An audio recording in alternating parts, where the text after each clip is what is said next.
Good afternoon, everyone. We were all there Saturday night in Times Square when 3 innocent people were shot senselessly. While there is no joy today, there is justice. Several hours ago in Florida, and Chief Essick will detail the details, the shooter in the incident was apprehended and will be eventually returned to face justice in New York City. Saturday evening, after leaving Times Square, I went to Bellevue Hospital, to the pediatric emergency room. And there I spoke to the young girl's father, as the father and mother were consoling the child about to enter surgery. At the time, I had the opportunity to speak to the father, to tell him that we were sorry and we would do everything within our power to get justice for his little girl. Well, today we fulfilled that promise, and I knew we would fulfill that promise because of the work of the greatest detectives in the world.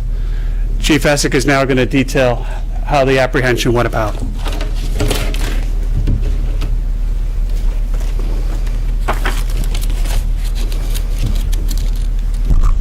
Good afternoon, everybody. Can anybody hear me? Good. With me today is Chief Hank Sortner, the commanding officer of Manhattan South Detectives, and Mike Kletzel, the commanding officer of the Fugitive Task Force. Also with me is Lieutenant Mario Nicholas from the Midtown South Detective Squad, who led the investigation. Earlier today, members of the United States Marshal's Office apprehended Farrakhan Muhammad in a McDonald's parking lot in Stark, Florida, just outside of Jacksonville. Mr. Muhammad was with a female who we believe to be his girlfriend, and he was taken into custody without incident. Before I get into more details, I'd like to thank our partners in law enforcement, particularly members of the U.S. Marshal's Office, for their help.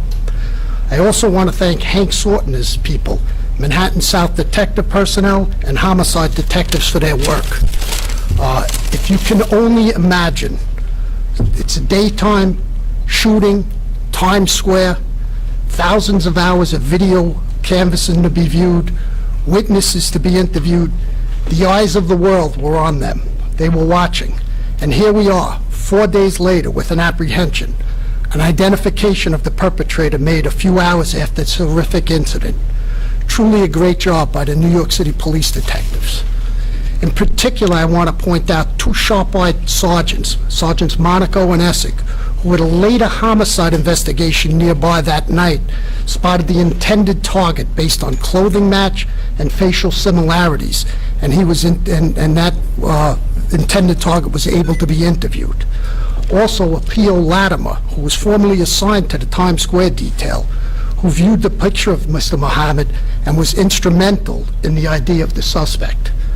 I'd also like to thank Mike Kletzel and his people in Warrants, particularly Timmy Sinque, the lead investigator in Warrants, and the Fugitive Task Force, who never cease to amaze me in apprehending some of the world's most violent perpetrators. Finally, I want to thank the public for all your help. We received numerous Crime Stoppers tips that are instrumental in the identification, and it shows how much Crime Stoppers is valuable and the need for the police department's help in your matters. So shortly after the shooting that took place on May 8th, detectives from Midtown South developed information and identification as to the shooter, a Mr. Farrakhan Muhammad, a male 31 years old.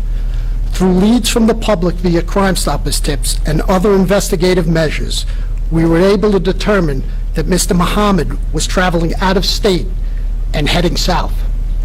This was confirmed by video surveillance obtained in Fayetteville, North Carolina, with a positive sighting. Investigators also developed information of a few possible addresses in Florida. Working with our partners in the Fugitive Task Force, we located him at 802 South Walnut Street, a McDonald's parking lot. We believe a woman who was his girlfriend was driving the auto. Mr. Muhammad was taken into custody without incident. He is presently located in the custody of the Stark Police Department, and the investigation is continuing. On another note, my detectives visited our 4-year-old victim yesterday, and she, along with the 2 other unintended victims, are expected to make a full recovery. With that, I'd like to take any questions. Linda Smith? Hi, thanks. Chief, so sources have been telling us that you guys tracked him shortly after the shooting to a hotel in Times Square, and then he was seen on surveillance camera video leaving with the woman, and then they drove south. They were detected, you said, in Fayetteville, North Carolina, and then ended up in Florida. Can you go into a little bit more detail about that, about the Thank you, hotel Linda. here in Times Square? And Thank you. That's a search warrant, right? The search warrant we did? Yeah, okay. I'll turn that over to Hank Sortner, Chief Hank Sortner from Manhattan South. Yeah, so from the inception of the investigation, we did an exhaustive search, numerous sources of video, which we tracked from the incident location, ultimately to a location on West 42nd Street where we believe Mr. Muhammad to be residing with his girlfriend. Based on that video, we saw him exiting the location, discarding some evidence, which was since recovered, and then making his way out of there, heading into parts unknown. At that point, that's when the Regional Fugitive Task Force, subsequently later that evening, when we had positively identified Mr. Muhammad, they took over the apprehension efforts and then tracked him heading down south. And the evidence that he got rid of his clothing, his change of clothing? Yes. Christian? Is his girlfriend in custody as well, and could she face charges? She was a person of interest, she's a person of interest in our investigation, and the investigation is ongoing. But as of right now, she's not being charged. And could you go into more details about this turf war that was going on between him and his brother? The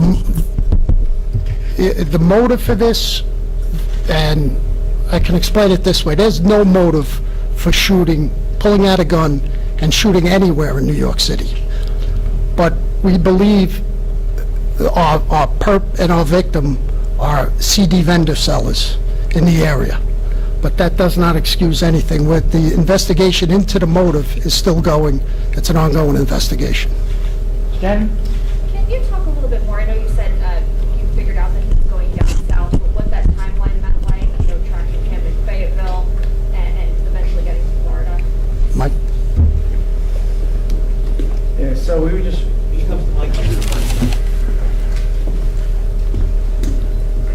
Yeah, so using our investigative techniques and working with the Carolina Coastal Task Force, we're able to get information and develop it that he was down in Fayetteville.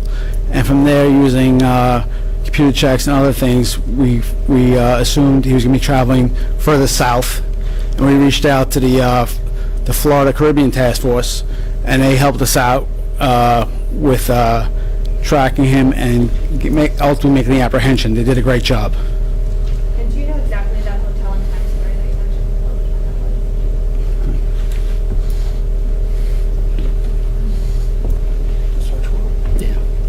was that? Yeah, the address is 500 West 42nd Street. Andrea? And just, can you talk more about his brother? Has his brother been cooperating in this investigation, and was he able to give you any information that helped with your arrest? What I could say is his brother confirmed that he was the intended target in this, and the investigation is ongoing. Tony? Chief, what's the significance of that 802 Walnut Street address? I take it that's in the Stark, or? Yeah, it's a McDonald's in parking lot. That's where he was apprehended. Mark? Did they say why he was shooting at his brother? No, the investigation into that is ongoing. And how did the brother know that he was being shot at by his brother, by the shooter? Did he make any sort of allusions to that in the past, like I'm gonna shoot you or something like that? He just confirmed to us that he was the intended target. Tina? Did they stop to buy dog food in North Carolina? Is that where you actually found him? And what kind of dogs were you here? Yes. Stephen?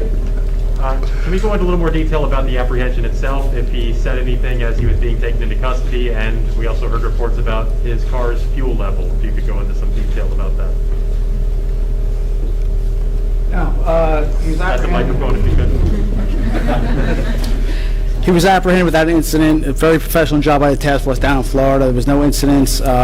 He was eating at McDonald's, and it went very professionally, very smoothly. Did his car have fuel in it? That I can't tell you, but I know it was went by the book. It was good. John Doyle? Chief, we've had a history of problems with CD hustlers in the past in the Times Square area.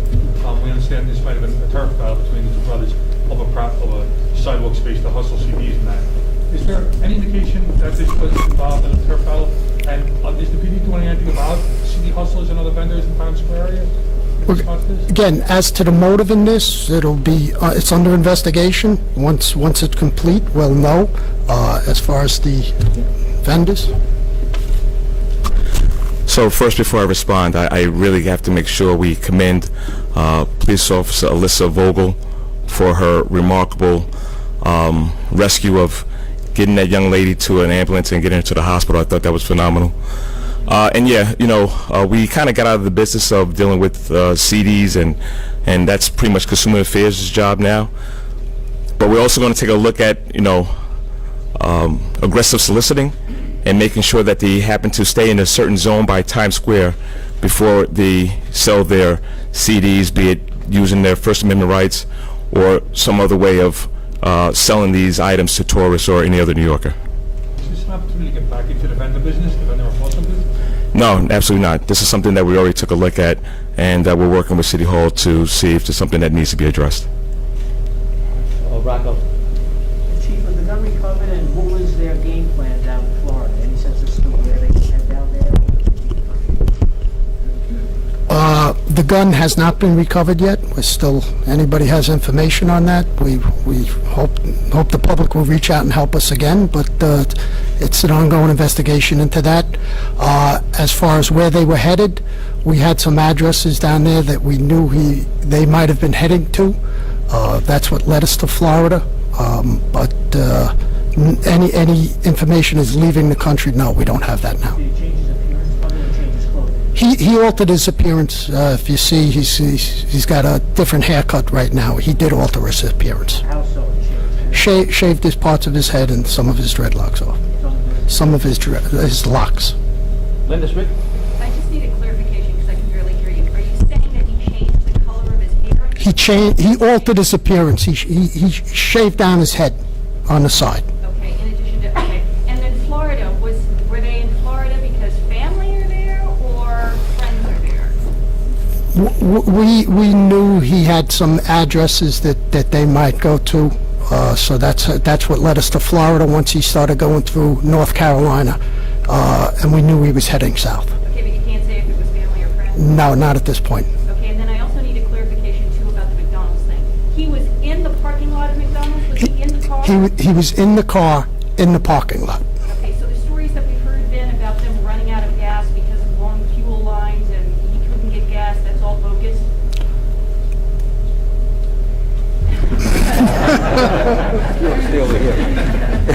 They were having lunch at McDonald's in the car in Florida. So we didn't check the fuel level of the vehicle, but he was definitely having lunch in the vehicle. So, sorry for the nuance, but he was eating in the car, not inside, right? He was in the vehicle having lunch. Yes. I'm going to ask what he was eating. French fries were lying on the floor after the apprehension. French fries. Andrea? And I just wanted to clarify the North Carolina stop. That was for dog food? Is that what you were saying earlier? I couldn't hear. They stopped at a local Walmart down in Fayetteville, North Carolina. They got some supplies. Some of the supplies were dog food. There was 2 dogs with them when they were apprehended. And then what's the timeline now for extradition? And then what Well, charges? they do due process down in Florida, and then have the opportunity to waive extradition and come up to New York. Or if he wants to fight extradition, then we go to court and bring him up to court through the warrant also. And the charges? Well, it's the charges the DA is going to file against him. Once he's in custody, in our custody, we'll work with the Manhattan DA's office for the charges. I got time for 1 or 2 more. Tony? Chief, were any shell cases recovered from the actual shooting? Did they provide any DNA type evidence? That's pending, but we did recover 3 shell casings. All right, last guy, Rocco? The chief, is the girl considered a after the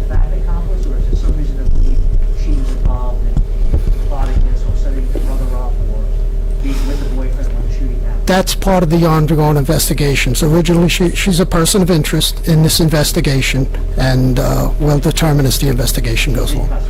She's not in custody. Well, she's down in Florida, but she's not in police custody. Thank you very much. Thank you, everyone, thank you.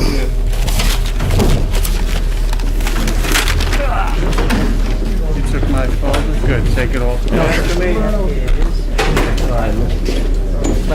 Is